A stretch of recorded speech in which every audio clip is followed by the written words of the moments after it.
Tiniyak ni bagong talagang Acting Chief PNP, Police Lieutenant General Jose Melencio Nartates Jr. na ipagpapatuloy niya ang 5-minute response program.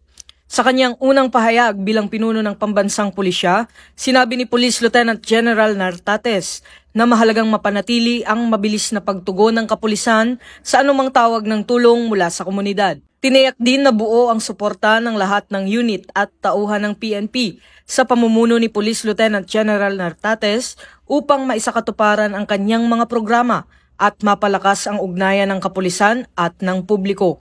Of course, even before the 5 minutes response or 3 minutes response or any response, we should respond to any distress call or call for help from our community. Yan naman ay part ng ating managing police operations. Ang ating dati lambat-sipat yan eh. And then managing police operations and enhance natin.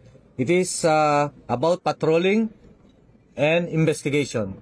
Proactive and reactive. Ngayon, about the response is nandito na tayo sa proactive pa lang. No?